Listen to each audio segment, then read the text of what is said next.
आज 8 फरवरी को जया एकादशी का व्रत है। अगर आप इस व्रत को पूरे श्रद्धा भाव से करते हैं तो आपकी सारी मनोकामनाएं पूरी हो जाती हैं।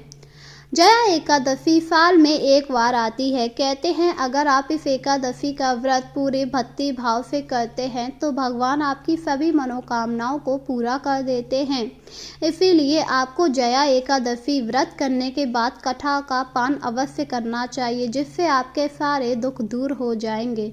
तो आइए शुरू करते। किसी समय एक नगर में एक आदमी रहा करता था। आदमी बहुत ही धनवान था, पर उसने कभी भी कोई दान पुण्य नहीं किया, जिस वजह से उसकी पत्नी काफ़ी दुखी रहती थी। एक बार की बात है, उसके द्वार पर एक साधु आया। साधु ने भिक्षा मांगते हुए कहा, अगर कोई घर में है तो भिक्षा दे दो, 2 दिन से भूखा हूँ।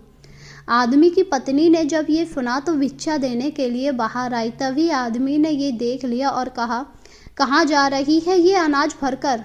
बाहर एक साधु खड़ा है, उसे भिक्षा देने जा रही हूँ। कोई ज़रूरत नहीं है दान करने की, चल जा इसे घर के अंदर रख दे। ये आप क्या कह रहे हैं स्वामी? बाहर एक भूखा खड़ा है, हमारा कर्तव्य है कि हम उसका पेट भरें। मना कर दिया ना, चल जा यहाँ से। और यह सुनकर वह स्त्री घर के अंदर चली गई। वहीं आदमी बाहर आया और उसने साधु को भगाते हुए कहा, चलो जाओ यहाँ से, यहाँ तुम्हें भिक्षा नहीं मिलेगी। ये तुम क्या कह रहे हो? मैं 2 दिनों से भूखा हूँ, मना कर दिया, यहाँ कोई भिक्षा नहीं है, चलो जाओ यहाँ से।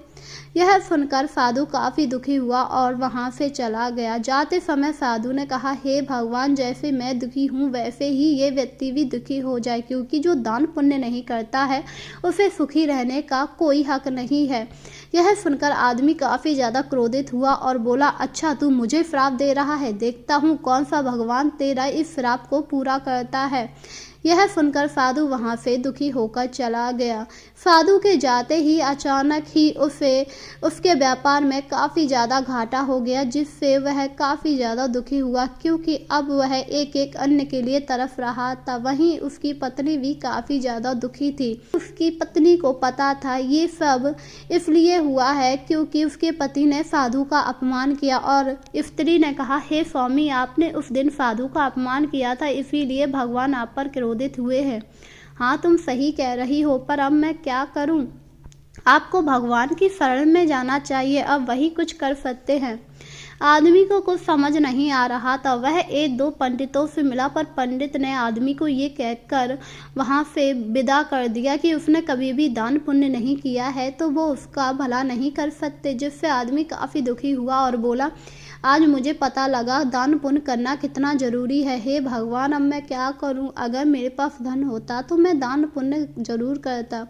तभी उधर से एक ब्राह्मण गुजर रहा था। ब्राह्मण ने जब आदमी को इतना दुखी देखा तो कहा, हे मनुष्य, क्या हुआ? तू इतना दुखी क्यों है?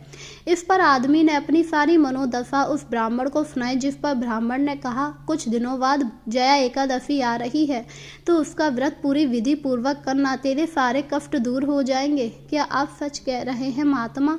हाँ हाँ, मैं बिल्कुल सच कह रहा हूँ। यह सुनकर आदमी काफ़ी खुश हुआ और घर आकर उसने अपनी पत्नी को जया एकादशी के बारे में बताया, जिसे सुनकर उसकी पत्नी भी काफ़ी खुश हुई। जब जया एकादशी आई तो आदमी और उसकी औरत ने पूरी विधि पूर्वक जया एकादशी का व्रत व कथा की, जिससे उसके ऊपर विष्णु भगवान और लक्ष्मी माँ की कृपा हुई और उसका लौटा हुआ धन वापस आ गया, जिसे देखकर आदमी काफ़ी ज़्यादा खुश हुआ और बोला, हे विष्णु भगवान, हे लक्ष्मी माँ, आपकी कृपा सदैव मेरे ऊपर ऐसी ही बनी रहे। बस मैं यही चाहता हूँ, अब मैं दान पुण्य खूब किया करूँगा। और उस दिन के बाद वह आदमी बहुत ज़्यादा दान पुण्य किया करता था और हर एक जया एकादशी को विष्णु और लक्ष्मी माँ की पूजा करके पूरे गाँव में दान बांटा करता था, जिससे गांव वाले काफ़ी ही खुश थे। वहीं वह आदमी धीरे धीरे अमीर होता जा रहा था। इस प्रकार जया एकादशी की महिमा अपार है।